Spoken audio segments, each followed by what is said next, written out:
आरंभ है एक बार फिर से English classes bye SP sir. One word substitution practice. अब की बार इस वीडियो में टोटल 25 वन वर्ड्स हैं। अब मैं ये तो नहीं कहता कि इम्पोर्टेंट हैं, क्योंकि बार बार ये कहने से ये हो जाता है कि फर्जी बात लगने लगती है। अब तुम खुद ही पढ़ो और खुद समझो कि वो इम्पोर्टेंट हैं कि नहीं है। तो फिर से बहुत सारी शुभकामनाएं दीपावली की। एंजॉय करिए, मस्त रहिए, त्यौहार का भरपूर आनंद लीजिए। और देखिए, ये त्यौहार जो है खुशियों का और बहुत सारी प्रसन्नताओं का त्यौहार है।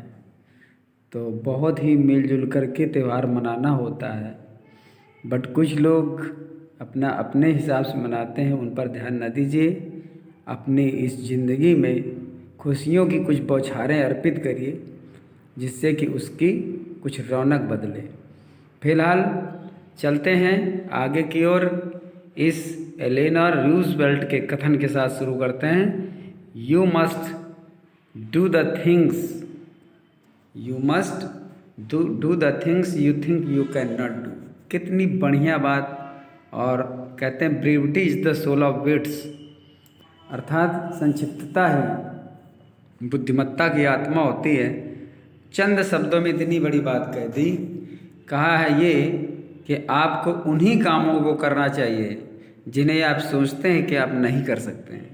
बहुत गजब, कितना इंस्पायरिंग सेंटेंस है कि हमको वही काम करना चाहिए जिनके बारे में हम सोचते हैं कि हम नहीं कर सकते हैं। और जानते हैं ये बात क्यों कही गई है? क्योंकि जब हम उन कामों को कर लेते हैं जो हमारे लिए इम्पॉसिबल लगते हैं, तो फिर दुनिया का हर काम पॉसिबल लगने लगता है। अर्थात ये कि हम ये अपने अंदर कॉन्फिडेंस ले आते हैं कि हम कुछ भी कर सकते हैं। एलेनोर रूजवेल्ट को सलाम है, नमस्कार है, प्रणाम है, कोटि कोटि धन्यवाद है ऐसा लॉजिक दुनिया को देने के लिए। फिलहाल आगे बढ़ते हैं और पहला क्वेश्चन आपके लिए, सभी बच्चों के लिए। Extreme old age when a man behaves like a fool, मतलब अत्यंत वृद्धावस्था जब एक आदमी मूर्ख की तरह व्यवहार करता है। Extreme old age when a man behaves like a fool. तो देखिए, इम्बेसिलिटी लिखा हुआ है। जो इम्बेसिलिटी लिखा हुआ है उसको आप समझिए, इसका मतलब मूर्खता होता है। मूर्खता होता है, लेकिन वृद्धावस्था नहीं होता है। इसके बाद हम चलते हैं सेनिलिटी पर। सेनिलिटी माने होता है वृद्धावस्था। वृद्धावस्था होता है, लेकिन ये साबित नहीं होता कि वह मूर्ख की तरह व्यवहार करता है। कितना मज़ेदार क्वेश्चन है। डॉटेज का मतलब होता है वृद्धावस्था, लेकिन साथ में मति क्षीणता भी होती है। यानी जब वृद्धावस्था के साथ मति क्षीणता आती, जिसको आपने ज़्यादातर सुना होगा कि ये सठिया गया है का। सुना है कि नहीं सुना है? तमाम लोग कहते हैं सठिया गया। सठिया का मतलब क्यों कहता है? वो कहता है जब उसकी 60 साल की किसी की उम्र हो जाती है तो वो सठिया जाता है। तो इसी को कहते हैं डॉटेज माने सठियाना, अर्थात मति क्षीणता। वृद्धावस्था के साथ उसमें मति क्षीणता भी आ जाती है, उसको कहते हैं लाइक फूल। तो एक वृद्धावस्था जो मूर्ख की तरह व्यवहार करता है उसको डॉटेज कहते हैं। और डी नंबर का मतलब है सेवानिवृत्ति या पेंशन, यानी सुपर एनुएशन जो लिखा है इसका मतलब जो वृद्धावस्था के बाद पेंशन मिलती है उसको कहते हैं। तो डी नंबर आपका नहीं होगा, ए नंबर नहीं होगा, बी नंबर नहीं होगा, आंसर होगा आपका सी नंबर। आंसर सेलेक्ट किया जाएगा सी नंबर और ये आपका आंसर सही हो जाएगा। कितना गजब का क्वेश्चन है। इम्बेसिलिटी माने होता है आपका मूर्खता, सेनिलिटी माने होता है बुढ़ापा, लेकिन डॉटेज माने बुढ़ापा के साथ मूर्खता। ये आपको क्वेश्चन गजब का है, याद रखिएगा। खैर, अब आगे सेकंड नंबर पे। सेकंड नंबर जो क्वेश्चन है, that which can not be corrected, जिसको शुद्ध नहीं किया जा सकता, सही नहीं किया जा सकता। ज़्यादातर बच्चों को आता होगा। अनइंटेलिजिबल माने होता है गैर तार्किक या गैर बौद्धिक, जिसमें कोई बुद्धिमत्ता प्रदर्शित नहीं होती है, ये सही नहीं है। इंडेलिबल माने होता है जिसको मिटाया ना जा सके, that which can not be deleted. ठीक, तो वो वहाँ पर आ जाता है indelible, that which can not be deleted, that which can not be removed, ऐसे करके आ जाता है। लेकिन ये कह रहा है that can not be corrected, जिसको सही नहीं किया जा सकता, तो इलिजिबल। इलिजिबल माने अपठनीय होता है, लेकिन इनकरेजिबल का मतलब होता है जिसको हम सही नहीं कर सकते, यानी ऑप्शन आपका सही है डी ऑप्शन सेलेक्ट करेंगे, आंसर सही हो जाएगा। देखिए आपका ये सारे आते हैं, लेकिन ये यहाँ पर कौन सा सही होगा ये देखना पड़ेगा। Next question, third number, the study of ancient societies, मतलब प्राचीन समाजों का अध्ययन। जब प्राचीन समाज लोग कैसे रहते थे, क्या करते थे, कैसे खेती बाड़ी करते थे, क्या बोलते थे, कैसे वस्तुओं का आदान प्रदान करते थे, जब एंसेंट सोसाइटी। तो एंथ्रोपोलॉजी जो लिखा है, एंथ्रोपोलॉजी का मतलब होता है मानव विज्ञान। मानव विज्ञान का तो मतलब ये हो गया कि हम मनुष्य के बारे में ही अध्ययन कर रहे हैं, लेकिन यहाँ सोसाइटीज़ दिया हुआ है, ह्यूमन बींग्स नहीं दिया। सोसाइटीज़ का मतलब कैसे होते थे लोग समाज में, कैसे करते थे, काम कैसा होता था, क्या व्यवहार होता था, लोगों का खान पान कैसा होता, मतलब सब कुछ आ जाता है। इसलिए एंथ्रोपोलॉजी सही नहीं है। इसलिए आपको देखना होगा अगला ऑप्शन, जिसमें से आप देखेंगे आर्कियोलॉजी, और आर्कियोलॉजी माने होता है पुरातत्व, और पुरातत्व में वो सारी चीज़ें आ जाती हैं, पुराने तत्व शामिल हो जाते हैं, और पुराने तत्व का मतलब हर कुछ आ जाता है, जिसमें से ये होता है कि आदमी किस प्रकार का जीवन था। मानव विज्ञान का मतलब मनुष्य का सिर्फ अध्ययन होता है उसमें, लेकिन यहाँ आर्कियोलॉजी का मतलब होता है पुरातत्व। पुरातत्व का मतलब पुराना समाज कैसे, जैसे हमारे तमाम खोजे मई, जैसे हड़प्पा की सभ्यता, मोहनजोदड़ो में खुदाई के समय ये सारी चीज़ें निकली, सिंधु घाटी की सभ्यता, लोग कैसे रहते थे, उनके बर्तन कैसे होते थे, किस तरह के स्नानागार होते थे, ये सारी चीज़ें। तो आर्कियोलॉजी आपका ऑप्शन सही है। सी माने हिस्ट्री इसमें मैच नहीं करता, और एथनोलॉजी का मतलब चरित्र विज्ञान होता है, यानी नैतिक शास्त्र होता है। इसलिए डी भी सही नहीं है, सी भी सही नहीं है, ए भी सही नहीं है, आपका ऑप्शन सही है आपका बी। इसलिए बी ऑप्शन सेलेक्ट करिए यहाँ पे। नेक्स्ट क्वेश्चन है, a person of good understanding knowledge and reasoning power, एक ऐसा व्यक्ति जिसके पास अच्छी समझ की शक्ति है और साथ ही रीजनिंग पावर, तार्किक शक्ति उसके पास बहुत है। तो एक्सपर्ट माने कुशल होता है। एक्सपर्ट का मतलब होता है किसी भी काम में कुशल हो सकता है, ये किसी चीज़ की दक्षता हो गई, मतलब ड्राइविंग बहुत बढ़िया करता है, ट्रेवलिंग बहुत बढ़िया करता है, ठीक है, पढ़ाता बहुत बढ़िया, किसी अलग चीज़ में एक्सपर्ट है। इंटेलेक्चुअल का मतलब ऑल टाइम इंटेलेक्चुअल है, मतलब बौद्धिक है। और स्नोब माने गंवार होता है, लिटरेट माने होता है शिक्षित या पढ़ा लिखा व्यक्ति। तो यहाँ पर ऑप्शन आपका बी सही होगा, बी आपका ऑप्शन सेलेक्ट किया जाएगा, इस बात को यहाँ पे ध्यान रखना है। तो यहाँ इंटेलेक्चुअल आप ऑप्शन सेलेक्ट करिए, और इंटेलेक्चुअल का मतलब understanding knowledge and reasoning power, तो यहाँ ऑप्शन बी सही है, बी। फिर आप देखते हैं आगे, क्वेश्चन नंबर 5 है, a person who insist on something, एक व्यक्ति जो किसी बात पर जोर देता है, किसी चीज़ का पक्ष ज़्यादा लेता है। तो यहाँ लिखा हुआ है डिसिप्लिनेरियन, और डिसिप्लिनेरियन का मतलब होता है विनय संबंधी नियम बनाने वाला होता है। तो यहाँ पर ये ऑप्शन सही नहीं है। स्टिकलर का मतलब होता है पक्षपाती या तरफदार, किसी बात पर जोर देने वाला। और जैसे इंस्टेंटेनियस लिखा हुआ है, इंस्टेंटेनियस का मतलब होता है तात्कालिक, यह तुरंत होता है। इंस्टेंटेनियस का मतलब तुरंत तात्कालिक कोई गतिविधि की गई है तो उसमें हो गया। बोस्टर का मतलब डींग हाँकने वाला होता है। तो जो किसी बात पर जोर देता है, आपका ऑप्शन बी जो यहाँ पर बी है वो इससे मैच कर रहा है। स्टिकलर का मतलब हो गया पक्षपाती, तरफदारी करने वाला, किसी बात पर अब पक्षपाती क्या होता है, किसी चीज़ का ज़बरदस्ती पक्ष ले रहा है या जोर देकर अपनी बात कर रहा है, तो वहाँ पर इंसिस्ट माने जोर देना होता है किसी बात पर, किसी वस्तु पर, किसी चीज़ पर। तो इसलिए यहाँ पर स्टिकलर ऑप्शन बी सही है, बी ऑप्शन आप सेलेक्ट करिए यहाँ पे। इसके बाद नेक्स्ट क्वेश्चन है, state in which the few govern the many, एक ऐसी स्थिति जब मतलब कुछ लोग अनेक लोगों पे शासन करते हैं। फ्यू माने कुछ लोग, गवर्न माने शासन करते हैं, द मैनी माने बहुत सारे लोगों पर, मतलब कुछ लोग जब ज़्यादा लोगों पे शासन करते हैं, यहाँ पर गवर्न माने शासन करना होता है, राज करते हैं, उस दशा को क्या कहते हैं। तो देखिए मोनार्की का मतलब होता है राजतंत्र। ठीक, राजा अकेला होता है जो पूरी प्रजा पर शासन करता है, जबकि यहाँ पर कुछ लोगों को शामिल किया गया है। ओलिगार्ची का मतलब होता है, ओलिगार्की का मतलब होता है कुलीन तंत्र या अल्पतंत्र। कुलीन तंत्र, ओलिगार्की का मतलब कुलीन तंत्र या अल्पतंत्र। प्लूटोक्रेसी जो लिखा, प्लूटोक्रेसी का मतलब होता है धनिक तंत्र। एक मैंने वन वर्ड पर वीडियो बनाया था जिसमें मैंने ये सारी चीज़ें समझाई थी। प्लूटोक्रेसी मतलब धनिक तंत्र, धनी लोग शासन करते हैं। ऑटोक्रेसी का मतलब होता है एक तंत्र। एक तंत्र मतलब एक ही आदमी शासन करता है। फिलहाल यहाँ पर आपका सही होगा ऑप्शन बी। उसका रीज़न ये है कि ओलिगार्की का मतलब अल्पतंत्र भी होता है, और अल्पतंत्र का मतलब होता है अल्प माने कम, यानी कुछ ही लोग शासन करते हैं, तो वो कई लोगों पे शासन करते हैं यहाँ पे। तो चूँकि यही इससे मैच कर रहा है और आपका ऑप्शन माना जाएगा बी। इसके बाद नेक्स्ट क्वेश्चन है 7वां, a style in which a writer makes a display of his knowledge.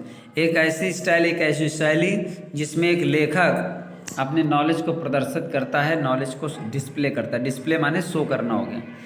तो पेडेंटिक हो गया, वर्बोज हो गया, पॉम्पस हो गया, ऑर्नेट हो गया। तो यहाँ पर जो पेडेंटिक होता है, पंडिताऊ होता है, यानी बहुत ज़्यादा अपने आप को ज्ञान प्रदर्शित करने वाला। वर्बोज माने होता है शब्द बाहुल, और शब्द बाहुल का मतलब कोई ऐसा लेख जिसमें शब्दों की बाहुल्यता हो, शब्द बहुत भरे हों। और पॉम्पस का मतलब होता है आडंबरपूर्ण, यानी दिखावा, जिसे कहते हैं ना ग्रेट पॉम्प एंड शो, बहुत ही ज़बरदस्त तरीके से दिखावे के साथ। और ऑर्नेट माने होता है सजीला और अलंकृत, बहुत सजा हुआ, ऑर्नामेंट्री, या ऑर्नामेंट से ऑर्नेट निकला। तो यहाँ पर आपका ऑप्शन माना जाएगा ए, यानी पेडेंटिक का मतलब होता है पांडित्य या पंडिताई, यानी और वो देखो कुछ चीज़ ऐसी लिख कर दिखाता है जिसमें से ये शो करता है कि उसको ज्ञान है। जैसे ब्राह्मण, पुजारी, पुरोहित, वो कोई मतलब ग्रह छत्र नक्षत्रों से निकाल करके कोई चीज़ बताते हैं, तो वो अपने ज्ञान को उस जरिए शो करते हैं। तो पेडेंटिक, अच्छा मिलता जुलता शब्द है, पेडेंटिक मतलब पंडिताई या पांडित्य हो गया। तो यहाँ पर उससे याद रखने में आसानी रहेगी। ऑप्शन ए सही है। 8 number question, list of the business और subjects to be considered at a meeting. किसी मीटिंग पर जो कि to be considered at a meeting पर जो कोई प्लान किया जाता है या विचार किया जाता है, किस विषय पर, मतलब किसी व्यापार से संबंधित। अब देखिए शेड्यूल लिस्ट पूछ रहा है, व्यापार से संबंधित किसी मीटिंग पर कोई लिस्ट निकाली गई है, तो शेड्यूल का मतलब एक कार्यक्रम हो सकता है। कार्यक्रम छोटा भी होता है, बड़ा भी होता है, और किसी का भी शेड्यूल हो सकता है। किसी की लाइफ का शेड्यूल है, टाइम टेबल किसी चीज़ का है, दुकान खोलने का है, पढ़ने का है, किसी चीज़ का टाइम टेबल है। एजेंडा इसी से संबंधित है, बिजनेस और किसी मतलब बड़े प्लान से। और प्लान माने किसी का, अब मेरा प्लान मान लो बाज़ार जाना है, मेरा प्लान शहर जाना है, मेरा प्लान गांव जाना है, तो वो एक अलग चीज़ हो गई। लेकिन एजेंडा जो है यहाँ पे, ये जो है बिजनेस से रिलेटेड जितने भी कार्यक्रम होते हैं, कोई मीटिंग में प्रपोजल रख करके फिर उसको शेड्यूल तैयार किया जाता है, उसको शेड्यूल नहीं कहते, टाइम टेबल नहीं कहते, प्लान नहीं कहते, उसको कहते हैं एजेंडा। ऑप्शन सी सही है इसका। फिर देखिए, लीव और remove from a place consider dangerous. किसी स्थान को खतरनाक मान करके उस स्थान को छोड़ना या वहाँ से हटना। इवैड माने बचना होता है। इवैड माने बचना, आप किसी चीज़ से बच रहे हो, किसी स्थिति से बच रहे हो, किसी आदमी से बच रहे हो, किसी कीड़े मकोड़े से बच रहे हो, वो इवैड हो गया। ठीक है। और इवैक्यूएट का मतलब होता है खाली करना। इवैक्यूएट का मतलब खाली करना, और खाली करने का मतलब जैसे तूफान आने वाला है, और तूफान आने पर जैसे समुद्री इलाकों की जो बस्ती होती है खाली करा दी जाती है। बाढ़ आती है, बाढ़ में आसपास के गांव, नदी के आसपास गांव को खाली करा दिया जाता है। तो यहाँ पर वही है, कंसीडर डेंजरस, खतरनाक स्थिति को देख करके लोगों को वो जगह खाली करना या छोड़ने के लिए कहना। अवॉइड माने टालना या बचना होता है, अवॉइड का सेंस अलग है। एक्सटर्मिनेट का मतलब नाश करना या विनाश करना होता है। तो यहाँ पर ऑप्शन आपका बी सही लिया जाएगा। इवैक्यूएट का मतलब होता है किसी चीज़ को खतरनाक मान करके पहले से ही खाली कर देने का मतलब इवैक्यूएट होता है। तो यहाँ पर आपका ऑप्शन बी माना जाएगा। भाई आज के सिनोनिम्स बहुत अच्छे मुझे लग रहे हैं, और तुमको कैसे लग रहे हैं ये तुम बताना कमेंट करके। A prima facie case in such तो प्राइमा फेसी जो होता है वो किस स्थिति में होता है, किस दशा में कहा जाता है? As it seems as first sight, अर्थात जब वो पहली नज़र में देखता है, या as it is made to seem at first sight, या पहली नज़र देखने के लिए, पहली नज़र में देखने के लिए, प्रतीत होने के लिए तैयार होता है, या मतलब ऐसा कुछ बनाया जाता है, सिचुएशन बनाई जाती है। As it turns out to be at the end, मतलब कोई चीज़ का अंत होता है। As it seems to the court after a number of hearings, मतलब बहुत सारी सुनवाइयों के बाद कोर्ट में उपस्थित होने को कहते हैं। तो किसको कहते हैं? देखो, प्राइमा फेसी का मतलब होता है face to face, face to face का मतलब होता है फर्स्ट साइट, मतलब आमने सामने का मतलब तभी हम बोलते हैं जैसे कोई अचानक सामने सीधे आ जाता है। तो as it seems at first sight मतलब पहली नज़र में देखने को प्राइमा फेसी कहते हैं। इसलिए आपका ऑप्शन यहाँ पर माना जाएगा ए ऑप्शन है प्राइमा फेसी। याद रखिए, कहीं कहीं पर फेस टू फेस लिखा होता है इसलिए मैंने इसको कहा, बाकी उसका सेंस थोड़ा सा हटकर है, आमने सामने, लेकिन प्राइमा फेसी में ऑप्शन ये भी कभी कभी आ जाता है, लेकिन फर्स्ट साइट में देखने को प्राइमा फेसी कहते हैं। And I advise you to be sure about it. And further there is next question, question number 11, a person pretending to be somebody he is not. एक ऐसा व्यक्ति जो ऐसे व्यक्ति के लिए अपने को प्रिटेंड कर रहा है जो नहीं है, वो मतलब जो है वो नहीं है ऐसे दिखा रहा है, या जो नहीं है वो दिखाने की कोशिश कर रहा है। तो मैजिशियन होता नहीं है जादूगर, रॉक माने बदमाश होता है जो बदमाशी काम करता है, लायर माने झूठा होता है किसी बात पर झूठ बोल देता है, इम्पोस्टर माने ठग होता है, चीट होता है, जिसको हम बहुरूपिया भी कहते हैं। तो यहाँ पर ऑप्शन आपका डी सही है। मैजिशियन होगा नहीं, रॉक होगा नहीं, लायर होगा नहीं, इम्पोस्टर ही होता है, जो होता नहीं वो दिखाने की कोशिश करता है, उसको ठग कहते हैं। मतलब दूसरी बात बोल करके अपने आप को कुछ बहुत ज़्यादा सीधा सही बना करके आदमियों को लूट जाता है, तो वो इम्पोस्टर होता है। उसी को कहा गया है कि वो प्रिटेंड करता है जो चीज़ वो नहीं है। अब नेक्स्ट है, लिखा है a person who knows many foreign languages. एक ऐसा व्यक्ति जो बहुत सारी विदेशी भाषाओं को जानता है। देखो, लिंग्विस्ट माने भाषावादी होता है, यानी भाषावादी। ग्रामेरियन माने व्याकरणाचार होता है। मोनोलिंगल का मतलब होता है जो एक ही भाषा जानता हो। बाइलिंगल का मतलब हो जाए तो दो भाषा जानता हो। तो दो भाषा जानने वाले को तो हम कहेंगे नहीं क्योंकि मैनी फॉरेन लैंग्वेज लिखा है। मोनोलिंगल भी नहीं कहेंगे क्योंकि एक ही भाषा जानता है वो, और यहाँ मैनी लैंग्वेज लिखा हुआ। ग्रामेरियन का मतलब कहेंगे नहीं, ग्रामेरियन हो सकता है लेकिन ग्रामेरियन ऑफ लैंग्वेजेस का मतलब होगा कि मतलब भाषाओं की व्याकरणों को जानता है, वो एक अलग बात हो गई। तो यहाँ पर ऑप्शन आपका सही है ए, लिंग्विस्ट, ठीक है ना। और पॉलीग्लॉट भी होता है लेकिन इसमें ऑप्शन वो है नहीं, पॉलीग्लॉट भी कह देते हैं, पर यहाँ पर ऑप्शन आपका चूंकि यहाँ पर लिंग्विस्ट है तो लिंग्विस्ट ही माना जाएगा और यही सही है। Next question, question number 13, one who has little faith in human sincerity and goodness. मानवीय निष्ठा और भलाई के प्रति जो बहुत ही ना के बराबर विश्वास रखता है। लिटिल फेथ का मतलब जैसे विश्वास ही नहीं रखता, ठीक है, और अच्छा व्यवहार भी नहीं करता ह्यूमन सिंसियरिटी और गुडनेस में, तो उसको ईगोइस्ट। अब ईगोइस्ट का मतलब हो गया अहमवादी, फैटलिस्ट का मतलब भाग्यवादी, स्टोइक का मतलब वैरागी या सन्यासी या उदासीन भी कह देते हैं। साइनिक का मतलब होता है दोषदर्शी, दूरदर्शी का मतलब मिथ्यक यानी निंदक। निंदक का मतलब क्या हो गया? दोषदर्शी का मतलब जो दूसरों पर दोष ही देखता है, जो दूसरों पर दोष देखता है, जो हमेशा दूसरों की निंदा ही करता है। तो यहाँ पर वही सेंस है। One who has little in faith in human sincerity, sincerity मतलब निष्ठा, मनुष्य की निष्ठा और भलाई पर विश्वास ही नहीं रखता है तो वो निंदा करता है, तो वो सिर्फ बुराई ही तो करता है, भलाई और अच्छाई जानता ही नहीं है, तो सिर्फ वो दोष ही देखता है और बुराई करता है। तो इसलिए आपका ऑप्शन होगा डी ऑप्शन सेलेक्ट करिए। बहुत इंपॉर्टेंट वर्ड दिए हुए हैं। साइनिक बहुत अच्छा शब्द है।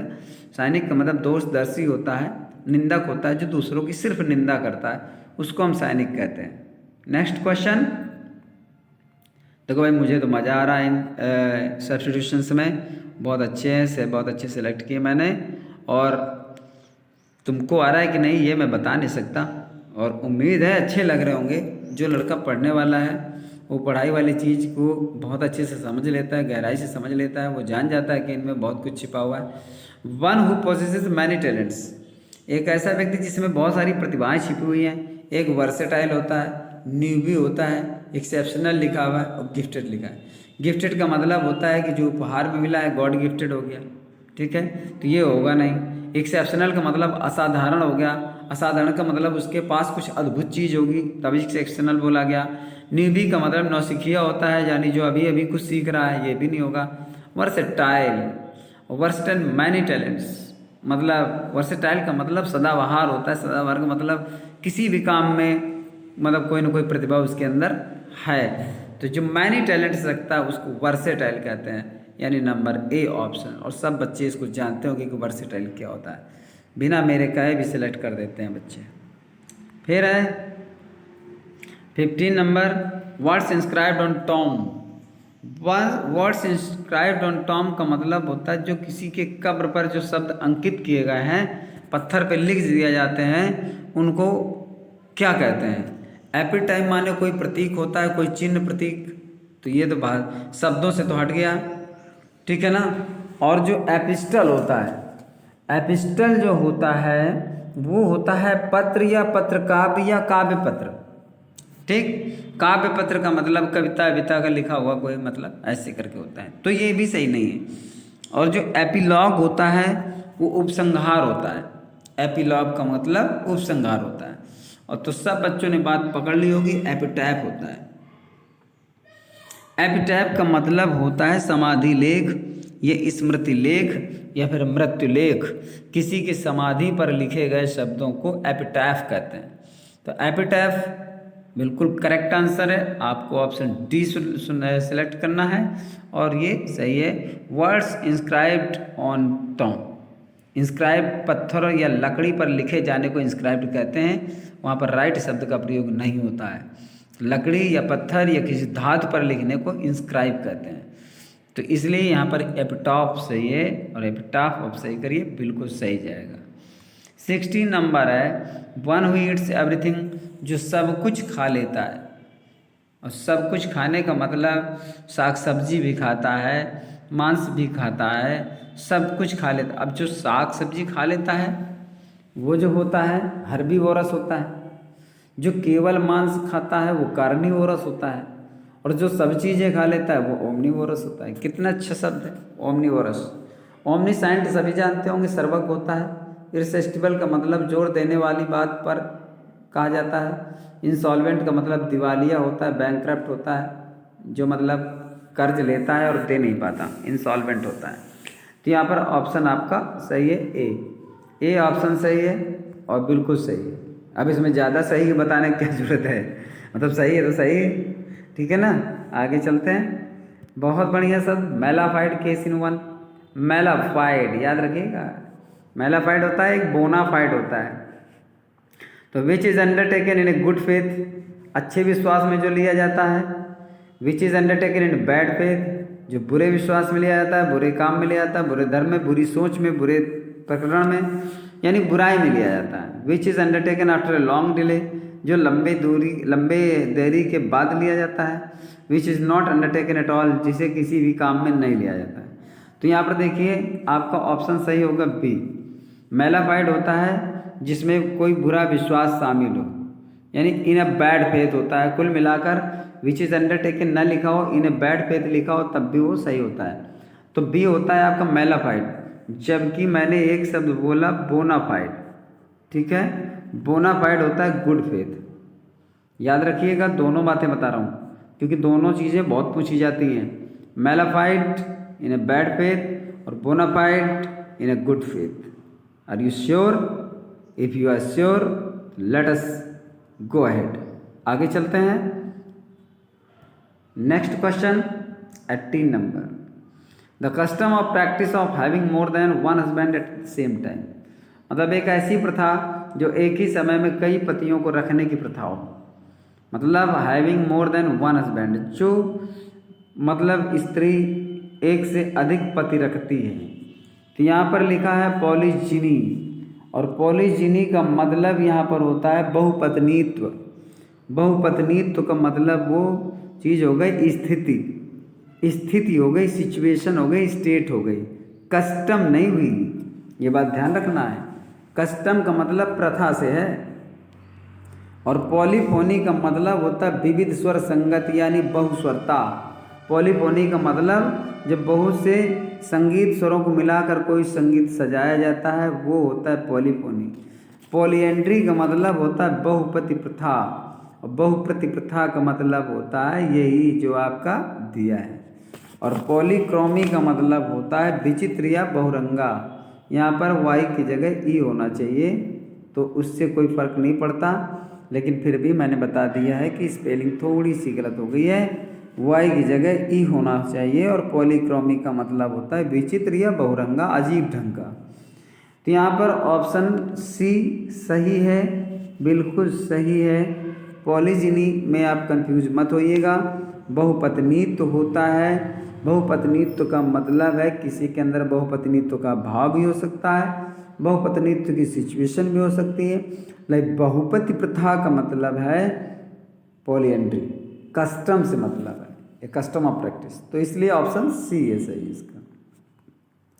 19 number question, tending to move away from the centre और एक्सिस, मतलब एक ऐसी प्रवृत्ति जो केंद्र से या अपनी धुरी से दूर हट रहा हो। कोई ऐसी प्रक्रिया जो केंद्र बिंदु से अलग हट रहा हो, दूर जा रहा हो, अलग दूर की उसकी दिशा बन रही हो, उसको कहते हैं सेंट्रीफ्यूगल। सेंट्रीफ्यूगल का मतलब होता है यानी केंद्र से हटकर जाना। केंद्र त्यागी भी कहते हैं, अपकेंद्री भी कहते हैं, केंद्र से दूर जाने को भी कहते हैं। वहीं पर जो सेंट्रीपिटल लिखा हुआ है वो केंद्र की ओर आना होता है। मतलब centrifugal is the opposite of antonym of centripetal. कितने बढ़िया शब्द हैं दोनों पूछे जा सकते हैं और बड़े इंपॉर्टेंट वर्ड दिए हैं।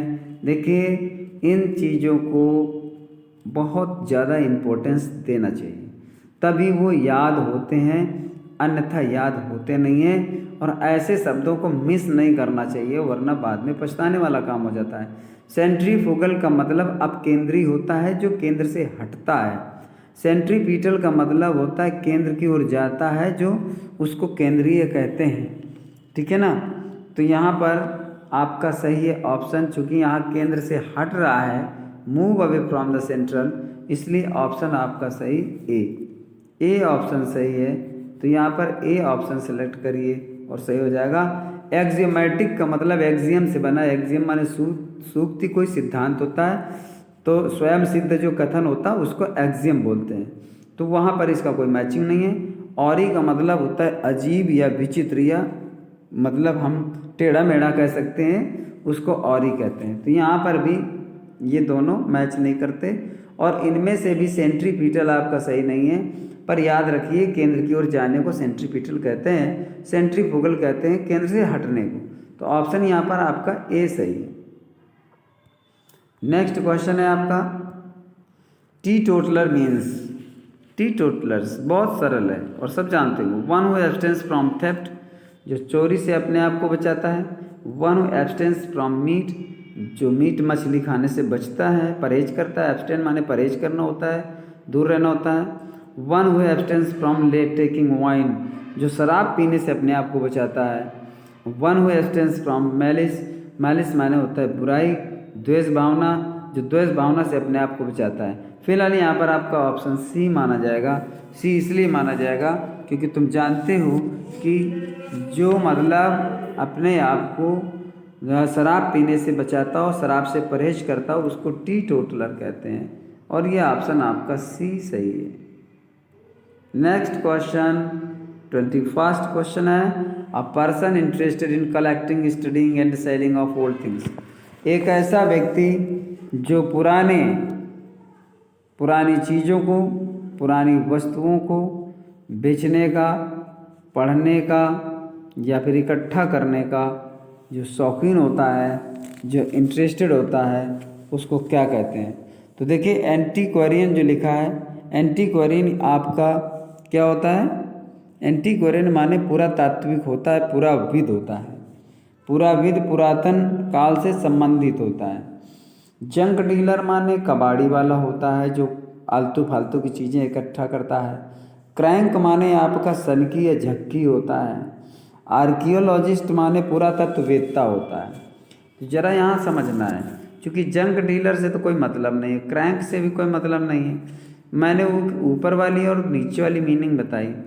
तो यहाँ पर क्या होता है, जो ऊपर वाला है आपका पुरातात्विक, पुराविद कहते हैं, पुरातत्व से संबंधित होता है। तो पुरानी चीज़ों को बेचने का, पढ़ने का और इकट्ठा करने का शौकीन है, तो ये ए से मैच कर रहा है। चलिए आर्कियोलॉजिस्ट का मतलब समझ लें, पुरातत्ववेत्ता। पुरातत्ववेत्ता का मतलब होता है पुरानी चीज़ों का रिकॉर्ड बनाता है। रिकॉर्ड बनाने, वो इकट्ठा नहीं करता उन चीज़ों को, शौक में पढ़ता नहीं है, उनको कलेक्ट नहीं करता, उनकी जानकारी हासिल करता है और उनको किसी लेख में, आर्टिकल में, मैगजीन में, न्यूज़पेपर में या फिर प्रेस कॉन्फ्रेंस में किसी न किसी तरह से, या फिर बुक लिख करके उन चीज़ों को समाज तक पहुंचाता है, वो आर्कियोलॉजिस्ट होता है, उसको पुरातत्ववेत्ता कहते हैं। लेकिन ये उनको इकट्ठा भी करता है, स्टडी भी करता है और उन्हें बेचता भी है। तो ये एंटीक्वेरियन सही है आपका, ऑप्शन सही है ए। कभी कभी कुछ चीज़ें इतनी नज़दीक से गुजरती हैं कि उनको समझना और समझाना दोनों काफ़ी मुश्किल होता है। I hope you are enjoying this class and these substitutions, these one words. ठीक है, तो मैं आगे चलता हूँ, अब अगले क्वेश्चन में चलता हूँ। 22nd क्वेश्चन है, अ ड्राइंग ऑन ट्रांसपेरेंट पेपर। मतलब किसी ट्रांसपेरेंट, पारदर्शी कागज़ पर कोई ड्राइंग करने का मतलब होता है रेड प्रिंट नहीं होता है, ब्लू प्रिंट नहीं होता है, निगेटिव नहीं होता है। निगेटिव तो पुराने ज़माने में, हमारे ज़माने में फ़ोटो खिंचवाई जाती तो उसको एक खोखा टाइप का होता था, हाथ डालकर पता नहीं क्या करता, आज तक हमको पता नहीं है कि उसमें हाथ घुसेड़ देता था, पता नहीं क्या करता था, तो थैला टाइप का होता था, तो वो तुरंत फ़ोटो बना के देता था, उसकी निगेटिव भी देता था, उससे हम दोबारा फ़ोटो भी बनवा सकते थे। लेकिन यहाँ पर ऐसा कुछ नहीं, यहाँ पर सीधे इसका आंसर आपका है ट्रांसपेरेंसी।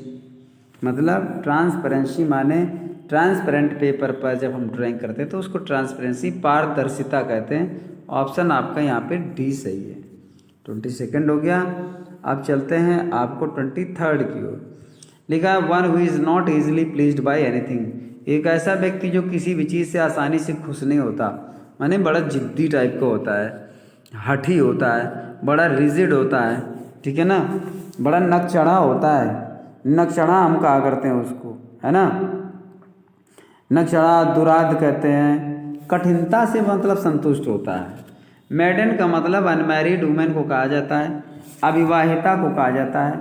मेडन माने नई भी होता है, मेडन माने शुद्ध भी होता है, मेडन माने प्रथम भी होता है। जैसे मेडन स्पीच माने क्या होता है, प्रथम भाषण। तो वैसा प्रथम नहीं, प्रथम वैसे नहीं, प्रथम का मतलब हो गया कि फर्स्ट टाइम किसी जगह पर उसको शो किया गया है और फर्स्ट टाइम निकल करके मार्केट में आई है, ऐसा कह सकते हैं हम। तो मेडन माने ये होता है। मेडन माने कुंवारी भी होता है, उसी को अविवाहिता कहते हैं। मिडवेल का मतलब मध्यम वर्गीय या मध्ययुगीन, जैसे मिडवेल एज माने होता है मध्ययुग। तो यहाँ पर इजिली प्लीज्ड इन दोनों मैच नहीं करता। प्रिकारियस जो लिखा हुआ है, प्रिकारियस का मतलब अनिश्चित या संदिग्ध या पराधीन होता है। अनिश्चित या संदिग्ध मतलब होता है, ठीक, मिस्टीरियस प्रिकारियस का मतलब। तो ये भी सही नहीं है कि मतलब वो रहस्यमय हो, समझ में नहीं आ रहा हो। नहीं, समझ में आता है लेकिन खुश नहीं होता जल्दी किसी चीज़ से। फास्टिडियस होता है, समझ रहे हो ना। और तमाम बच्चे समझ गए होंगे कि फास्टिडियस ही इसका होगा। तो फास्टिडियस माने होता है हठी या जिद्दी, नकचढ़ा होता है, ठीक है, दुराद होता है। अर्थात who is not easily satisfied by something और एनीथिंग, मतलब जो किसी भी चीज़ से जल्दी संतुष्ट नहीं होता, जल्दी खुश नहीं होता, उसको कहते हैं फास्टिडियस। ऑप्शन नंबर डी सही है आपका। इसके बाद 24 easy question, very very easy. A remedy for all diseases. Stoic माने उदासीन होता है। उदासीन मतलब who is free from pleasure and pain, सुख दुख से जो परे होता है, ठीक, वो स्टोइक कहा जाता है। ये सब आते रहते हैं इस चक्कर में। तो मैं चारों स्पेलिंग एक्सप्लेन कर रहा हूँ, चारों वर्ड एक्सप्लेन करने का मेरा यही मतलब प्लान है और यही मेरी मतलब थीम है कि बच्चों को कोई भी वर्ड कहीं भी आ सकता है, ठीक। और देखिए, ये ऐसी क्लास आपको बुक्स में नहीं मिलेगी और मैं तो जानता हूँ कि कई लोग यूट्यूब में पढ़ाते हैं, बट होता है उन्होंने रेमेडी फॉर ऑल डिसीजेस कहा और सीधे कह दिया इसमें पनेशिया सही होता है और आगे बढ़ गए। बहुत सारे पीछे जितने क्वेश्चन आपने सॉल्व किए हैं, जितने भी क्वेश्चन सॉल्व किए हैं, इनमें मैंने सबको एक्सप्लेन किया, सबको टोटल सबको एक्सप्लेन किया। उसका रीज़न कि अगर कहीं पर इगोइस्ट आ जाता है, कहीं फैटलिस्ट आ जाता है, कहीं स्टोइक आ जाता है, ये सब आने वाले शब्द हैं। तो अगर बच्चे को ये मेरा क्वेश्चन ये नहीं आया तो दूसरा शब्द लेकर आ सकता है कहीं पर, तो कम से कम मीनिंग पता चलेगी उसको, तो वो इस चीज़ को क्या करेगा, वो इस चीज़ को कम से कम कर तो सकता है। He will be able to solve the given another type of substitution, कुछ अलग टाइप का अगर दिया हुआ है तो वो भी सॉल्व कर लेगा, क्योंकि बहुत सारे देखिए 25 क्वेश्चन में 4 शब्द कितने हो गए आप तो मैथमेटिक्स पढ़ते हैं ना, मतलब 25 फोर 100 वर्ड्स हो गए। 100 वर्ड्स 25 क्वेश्चन में आप 100 वर्ड्स पढ़ रहे हैं। इस बात का अंदाज़ा है आपको, आप समझिए इस बात को कि कितना बेनिफिशियल है आपके लिए। स्टॉइक माने होता है उदासीन, मार्वल माने होता है चमत्कार, मार्वल यानी चमत्कार होता है, कुछ अद्भुत, कुछ नया, मार्वल, बात समझ रहे हो। तो यहाँ पर मार्वल का मतलब कोई, जैसे आपने सुना नहीं मार्वलस होता है, मार्वलस माने आश्चर्यजनक होता है, तो मार्वल माने आश्चर्य भी होता है, कोई चमत्कार हो जाए। पनेशिया यही है रामबाण औषधि जो हर बीमारियों में काम करती है, पनेशिया। और रिकम्पेंस माने होता है भरपाई करना, किसी चीज़ की क्षतिपूर्ति करना। तो रिकम्पेंस का मतलब तो कोई बनता नहीं। हाँ, अब आपका ऑप्शन सी है, सी ऑप्शन सेलेक्ट करिए, undoubtedly it is correct answer. ठीक, और तुम जानते भी हो कि करेक्ट है, ज़्यादा मैं इसमें क्या एक्सप्लेन करूँ। वो कहते नहीं है, हम लोग पहले चिट्ठी लिखा करते थे तो बहुत सारी बातें लिख देते थे, पूरा पेज भर देते थे और फिर लास्ट में ये लिख देते थे अब मैं आगे क्या लिखूँ आप खुद ही समझदार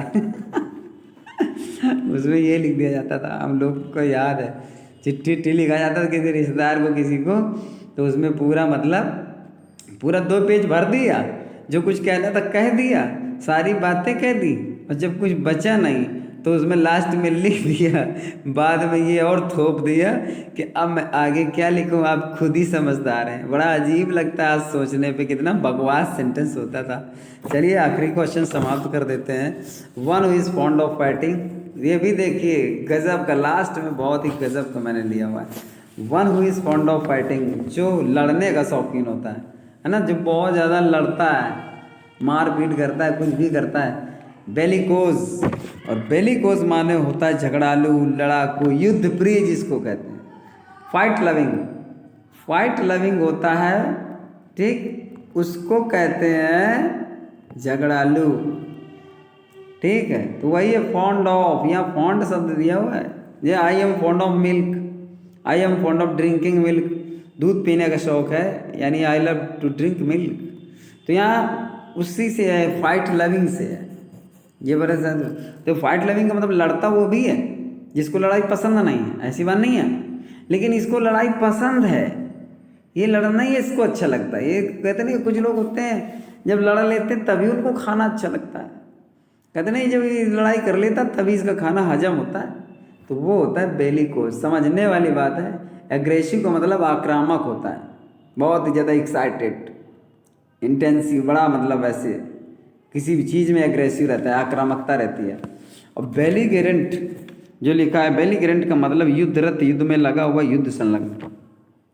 अंतर समझ लीजिए बहुआ, अंतर नहीं समझोगे तो मज़ा नहीं आएगा। बेलिकोज मतलब fight loving, fond of fighting. Belligerent युद्ध में संलग्न, युद्ध में लगा हो, जैसे कहीं युद्ध चल रहा है, कहीं लड़ाई चल रही है, वहाँ पर वो अपनी उपस्थिति दिखा रहा है, मारपीट कर रहा है, फायरिंग कर रहा है ना, तोपें बरसा रहा है, बमबारी कर रहा है। बेलिगरेंट का मतलब, मिलिटेंट का मतलब फौजी होता है, कुछ खास डिपार्टमेंट हो गया ये। लड़ाई तो ये भी लड़ता है, लेकिन ये कोई जरूरी थोड़ी कि लड़ ही रहा हो, ऑन ड्यूटी है, बात खत्म, गन लिए खड़ा है चौराहे पे, समझ रहे हो ना, या सीमा पे डटा है, कैंप में लेटा है, सोया है, सिगरेट फूंक रहा है, कुछ भी कर रहा हो, मिलिटेंट, तो फौजी हो गया, मिलिट्री मैन हो गया वो। तो ये मिलिट्री मैन को हम झगड़ालू तो नहीं कह सकते हैं कि वो तो झगड़ा ही करता है। अरे वो तो दुश्मन से रक्षा करता है, वो दुश्मनों को मारता है। ये तो किसी से भी लड़ जाता है, इसका तो काम ही लड़ना। कोई मिलना चाहिए सुबह सुबह, फोकट कर दें तो मारपीट कर दे, और जब लड़ाई लड़ लेगा तब जाके नहाए धोएगा, खाएगा और चद्दर तान के सो जाएगा। इसको कहते हैं फॉन्ड ऑफ फाइटिंग। तो आप फॉन्ड ऑफ फाइटिंग में बेलिकोज और बेलीग्रेंट में थोड़ा अंतर है, इसको ध्यान रखिएगा। ये मतलब युद्धरत होता है, युद्ध में संलग्न होता है, ये जो आपका लिखा हुआ है, ठीक है। और ये का मतलब बेलिकोज फॉन्ड ऑफ फाइटिंग होता है। तो इसमें ऑप्शन आपका माना जाएगा ए ऑप्शन सही है। और इस प्रकार से आपकी ये पूरी एक्सरसाइज कंप्लीट हो गई। और मैं समझता हूँ कि आज बहुत अच्छे शब्द थे, और चूँकि आज मेरा अवकाश भी था तो मेरे अंदर आज थकावट भी नहीं है, और मैंने इसको आराम से एक्सप्लेन किया। मज़ा भी आया मुझको आज क्लास पढ़ाने में। और खैर अब जैसा भी हो, क्लास जैसी भी लगे, प्लीज़ कमेंट करके बच्चे ज़रूर बताएं, क्योंकि देखिए मैं सबसे ज़्यादा आपके कमेंट का इंतज़ार करता हूँ। लाइक और डिसलाइक तो एक अलग चीज़ हो गई, ठीक है। व्यूज़ कितने आते हैं इससे भी मुझे कोई लेना देना नहीं है। लोगों को अच्छा लगेगा, बच्चों को अच्छा लगेगा तो ज़रूर पढ़ेंगे। कमेंट का मतलब ये रहता है कि बच्चों को कैसा लगा, कोई चीज़ उनको फंस रही है, समझ में नहीं आ रही है, और अच्छा लगता है तो ये होता है कि चलिए मेरा काम अच्छा हो रहा है, ठीक है। तो सभी को एक बार गुड बाय, और सभी को हार्दिक शुभकामनाएं। दिवाली का त्यौहार खुशी से, मस्ती से और बहुत बढ़िया आनंद तरीके से अपने परिवार के साथ घुल मिल करके, और मस्त यार दोस्त भी आ गए होंगे छुट्टियों पे, गली मोहल्ले पे एंजॉय करिए। हाँ, कुछ चीज़ें ऐसी हैं जो मतलब समाज में और भी अलग तरीके से लोग संलग्न होते हैं, उन चीज़ों से बचिए, अपना भविष्य बचाए रखिए, ठीक है। स्वस्थ रहिए, मस्त रहिए। सभी को मेरी तरफ से शुभकामनाएं।